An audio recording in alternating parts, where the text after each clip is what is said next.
Hey, what's up, Tampa Bay Buccaneers fans? It's former Buccaneers defensive tackle James Canada, and this is Games Peter Perspective. Hey, before we get started, please make sure you like, subscribe, smash that bell so you know every time that I'm dropping brand new content. The NFL draft is coming up.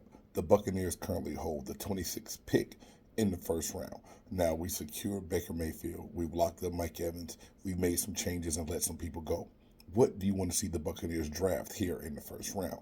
You look at a lot of draft boards and a lot of experts. We need interior offensive line. We also need edge. I feel like we still got to replace the cornerback position with some of the moves that we made and also add depth at the running back spot. It's going to be some key pieces for us to grab.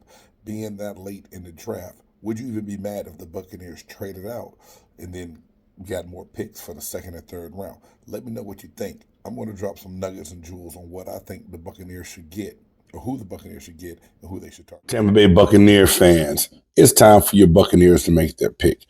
And while me being a former defensive player, it seems that I always want the Buccaneers to go defense first. And no different really in this draft, because I do believe that the edge position and edge rusher is something that we really need. That, I would say we covet. We need to get that edge rusher. Shaq Barrett being gone. Yaya Diaby had a really good year this past year being a rookie.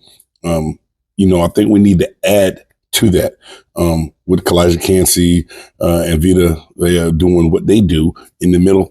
We're going to sew the line up. I understand that it's going to be good, but I do believe edge will be great. But at the same time, some of the names I've seen of what would be of value or what would fit the scheme that we have, I don't know if those guys are going to be there. Everyone's saying Latu out of UCLA. Now, I think that this would be a great pick. He would fit the scheme well. He has the stature and build. He comes off the ball well. He uses his hand. He knows how to get in the gaps and make plays. But every mock draft I've seen, I hadn't seen him last past the 20th pick. So unless a lot of these insiders know some things that we don't know, saying that this is who the Buccaneers are going to take, every mock draft that I've seen, this kid has been going off the board. And to me, if he is not there, maybe you consider doing Chop Davis from Penn State. I think there's another edge rusher that can fit the Buccaneers scheme well, that will play good in that Todd Bowles defense. But other draft boards had him higher, or say might be a little bit of a risk in the first round. I don't think so. I think he's a first-round type player with a first-round grade, but I don't know if he's going to be there. So if neither one of those edge rushers are there, my mind now is going offensive line. I believe that that's a big need. Like I said, we have Baker Mayfield. We have Mike Evans. Rashad White is going to be good. We do need another running back to go along with him, but we know the running back position can be found third, fourth, second round. A running back could be found later on in the draft. So I don't think there's no running back that you just jump up to take at the 26th pick.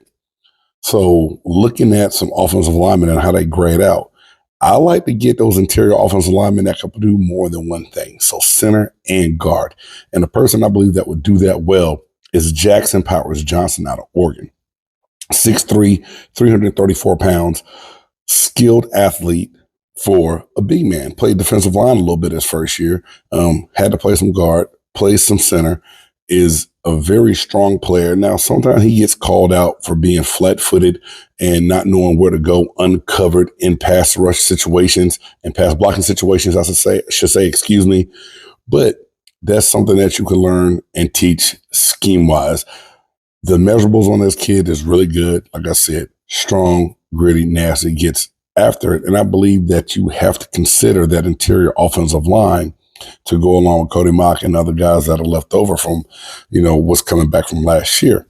Another offensive lineman that I think fits well we don't know how the scheme is going to look until we actually see it this year with our new offensive coordinator. But what I mean, body type, and he's got some good grades, is Graham Barton out of Duke. Not a bad player. He's a little bit longer and thinner than Jackson Power Johnson, but at the same time, very smart football player, a road grader, they said, played some center, played some guard, is going to have to probably put a little bit more weight on that frame at the NFL level. But I think this is another guy you consider at that pick if you're going to stay at 26 and you're going to address the offensive line. I've gotten a lot of other people come in and reach out to me and say, James, I believe that we have to replace Carlton Davis being gone. We have to go secondary. Secondary picks can be tricky sometimes, especially when, we have some younger defensive backs on our roster that have been playing well.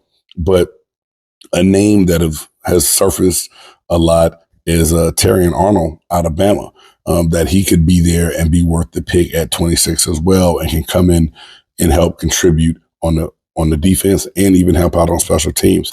It's going to be really interesting to see what the Buccaneers do with this pick, because like I said, when you have a latter first round pick, a lot of the people and names that people know and fall in love with aren't there and they're not available. So then you have to get what's best available to your team. Like I said a little bit earlier, it's going to be interesting to see. I'm going to watch this board carefully when this draft starts next week to see what falls in the Buccaneers' lap at this pick. But like I said before, if they were to trade back, it wouldn't surprise me. Seeing how Jason Light has done things before, if they move up, I think it's going to be it would be a move that they have somebody that they're absolutely in love with and have to get. And if that player is there, that move wouldn't surprise me either. Tampa Bay Buccaneer fans, tell me what you think. Do you see your Tampa Bay Buccaneers sitting still at this pick? And do you think they'll go edge, offensive line, defensive back, or other? Do they go linebacker? Or do they move out, load up picks, and start building those guys in the second round? I don't know. It's going to be very interesting to see. I can't wait. Very excited for this year's draft. I can't wait to talk about it after our pick is made. Hey, Buccaneer fans, fire the cannons. Let's go.